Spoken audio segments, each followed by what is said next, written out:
छत्रपती संभाजीनगरचे जिल्हाधिकारी दिलीप स्वामींनी घेतला औरंगजेबाच्या कबरीच्या सुरक्षेचा आढावा। जिल्हाधिकाऱ्यांसोबत पोलीस अधीक्षकही विनयकुमार राठोड उपस्थित। जिल्हाधिकाऱ्यांकडून सुरक्षेच्या दृष्टीने पोलिसांना सूचना। शिवरायांचा अवमान करणाऱ्यांना भर चौकामध्ये फटके द्या, उद्धव ठाकरेंची मागणी। औरंगजेबाच्या कबरीला संरक्षण देण्याची गरजच काय, ठाकरेंचा संताप। गंगाखेडचे माजी आमदार सीताराम घनदाट असंख्य कार्यकर्त्यांसह भाजपमध्ये। रत्नागिरी संभाजीनगरमधील ठाकरे गट आणि शरद पवार गटाचे अनेक पदाधिकारीही भाजपमध्ये।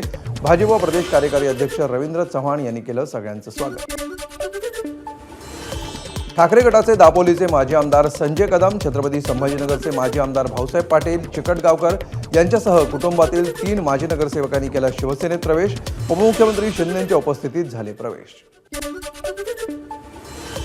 वंचितचे नेते प्रकाश आंबेडकर यांच्या संदर्भात इंस्टाग्रामवर पोस्ट केल्यामुळे तेल्हाऱ्यामध्ये तणाव। पोस्ट टाकणाऱ्याला वंचित कार्यकर्ते आणि आंबेडकरांच्या चाहत्यांनी केली मारहाण। पोलिसांनी मध्यस्थी करत तरुणाला घेतलं ताब्यात। मुंबई मनपाची निवडणूक ऑक्टोबर नंतरच होण्याची शक्यता। सूत्रांची माहिती, महानगरपालिकेच्या अधिकाऱ्यांची आणि राज्य निवडणूक आयोगाची झाली बैठक। कोर्टाच्या निकालानंतरही पालिकेच्या आढावा आणि तयारीसाठी 100 दिवस लागणार असल्याची माहिती।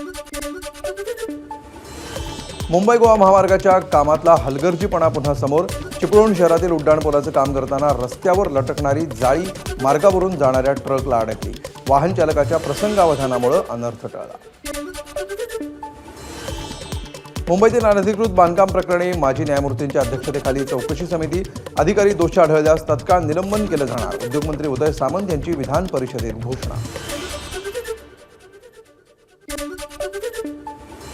महाराष्ट्राचं सांस्कृतिक भवन आणि वस्तू संग्रहालय मुंबईत होणार।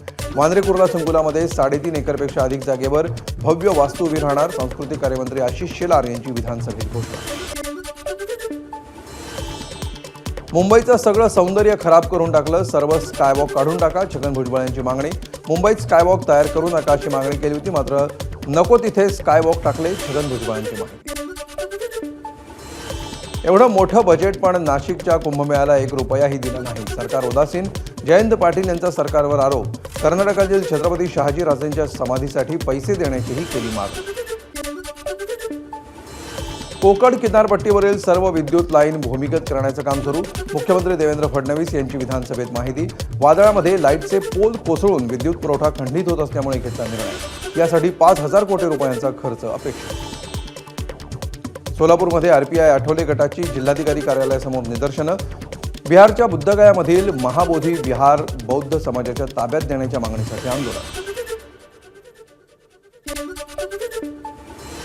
वर्ध्यामध्ये जिल्हा परिषदेसमोर विदर्भ माध्यमिक शिक्षक संघाच्या वतीनं धरणे आंदोलन। जुन्या पेन्शनच्या मागणीसह संच मान्यतेचा शासन निर्णय रद्द करण्याची कर्मचाऱ्यांची मागणी। नाशिकमध्ये साधुग्राममध्ये जे आखाडे तयार केले जाणार आहेत ते शेतकऱ्यांच्या जागा आहेत, ती स्थानिकांची जागा असून त्या जमिनी सरकारनं मोबदला देऊन घेतल्या पाहिजेत, छगन भुजबळांची मागणी।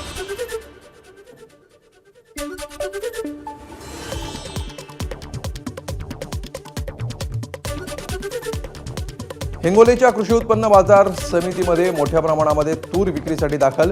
तुरीला मिळाला 6,000 ते 7,300 रुपये प्रति क्विंटलचा भाव। शेतकऱ्यांमध्ये समाधानाचं वातावरण।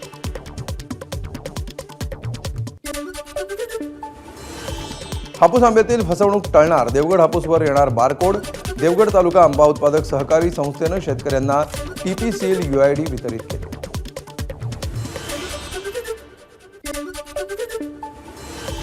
जुन्या नाशिकच्या शिवाजी चौकातील रंगमंचमीला पोलिसांनी दिली परवानगी। संमिश्र लोकवस्तीच्या भागातील पेशवेकालीन रहाड 60 वर्षांनंतर खुलं करण्यात आलं, मात्र नागपूर हिंसाचारानंतर खबरदारी म्हणून पोलिसांनी रंगपंचमी साजरी न करण्याचे दिले होते आदेश। एबीपी माझा, उघडा डोळे बघा नीट।